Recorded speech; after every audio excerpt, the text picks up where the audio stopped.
कि आपको नहाना है तो साबुन विदेशी मत लाओ, लक्स, लाइफ बॉय, लिलिल, रेक्सोना, पियर। एक साबुन है विदेशी डव, 40 रुपए का 100 ग्राम, 400 रुपए किलो। हम रगड़ते हैं और नाली में बहा देते हैं उसको, 400 रुपए किलो। अब मैं कई लोगों से कहता हूं डब से क्यों नहाते हो, तो लोग कहते हैं ये दूध का बनाया हुआ साबुन है। अरे मूर्ख लोगों, दूध से ही नहा लो, दूध के साबुन से क्यों नहा रहे हो। अपने देश में किसी भी बड़े बुजुर्ग के हम पांव छुए हैं तो क्या कहते हैं, दूधो नहाओ पूतो फलो। तो इतनी तो सुनो बुजुर्गों की, दूध से नहाओ। कभी किसी बुजुर्ग ने यह कहा लक्स लगाओ पूतों फलो,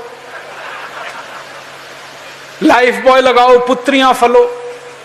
सब कहते हैं दूधो नहाओ पूतों फलो, तो दूध से नहाओ।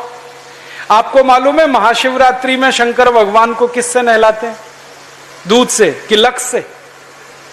अब शंकर जी दूध से नहाते हैं तो भक्त लोग क्यों नहीं नहा सकते। आप नहाओ दूध से। दूध से नहाने का फायदा बहुत है। पहला कि दूध की बिक्री बढ़ेगी, पैसा किसानों को मिलेगा। दूसरा फायदा, दूध से नहाओ तो गंदगी निकल जाती है सारी। दूध जो है ना बेस्ट क्वालिटी क्लिंजिंग एजेंट है। जितने बड़े बड़े ब्यूटी पार्लर्स हैं ना, वहां सब जगह मिल्क क्लिंजिंग होता है और वो 500 रुपए में करते हैं। मैं फोकट में बता रहा हूं आपको।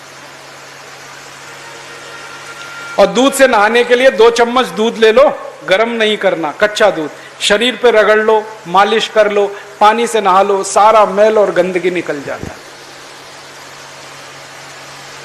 चने के आटे से नहा लो, बेसन से, मुल्तानी मिट्टी से नहा लो, मुल्तानी मिट्टी से बाल भी धो लो।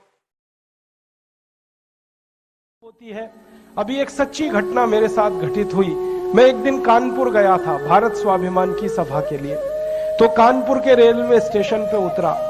उतरने के बाद शहर में बाहर आने के लिए नीचे पुल पर से उतर के आया तो एक छोटी सी चाय की दुकान थी। उस पर एक बेटी और एक माँ और एक छोटा सा बेटा आपस में बात कर रहे थे।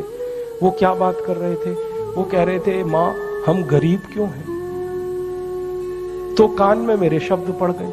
मैंने कहा ये इस तरह का प्रश्न कोई अपनी माँ से पूछे तो मुझे लगा ये कोई साधारण लोग नहीं है, कुछ तो इनमें असाधारणपन है। चल के पूछा जाए कौन लोग हैं, परिचय लिया जाए। तो मैं गया उस दुकान पे, मैंने पूछा आप लोग कौन हैं, तो उन्होंने कहा कि हम तात्या टोपे के परिवार के लोग।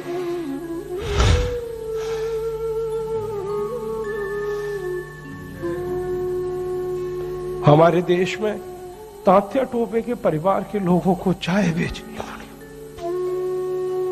और गद्दारों को सिंहासन मिले। ऐसा ये देश हो गया। जिन लोगों ने तात्या टोपे को मरवाया था वो इस देश में मुख्यमंत्री रह चुके हैं, आपको मालूम है। और एक एक राज्य के नहीं, 2-2 राज्य के मुख्यमंत्री रह चुके हैं। तात्या टोपे का गुप्त पता जिन गद्दारों ने अंग्रेजों को बताया था, उस खानदान के कई लोग इस देश में मंत्री रह चुके हैं। झांसी की रानी लक्ष्मीबाई को जिन्होंने मरवाया था वो इस देश में मंत्री रह चुके हैं। और तात्या टोपे जिन्होंने जवानी लगा दी देश के लिए, उनके परिवार के लोग चाय बेच रहे हैं।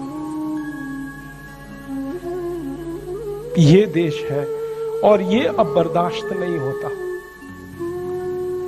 और ये बर्दाश्त होना भी नहीं चाहिए किसी को।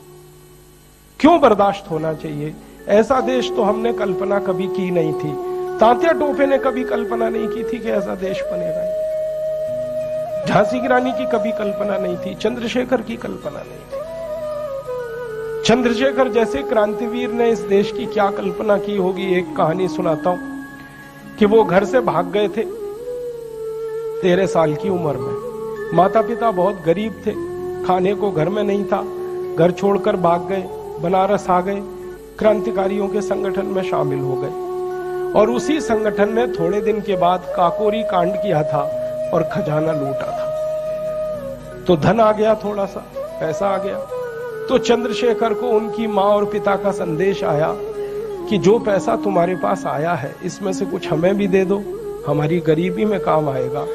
तो चंद्रशेखर अपने माता पिता के पास गए थे और एक ही उत्तर दिया था कि मेरी रिवॉल्वर में 2 गोलियां हैं, पैसे तो दे नहीं सकता, ये दोनों गोलियां दे सकता।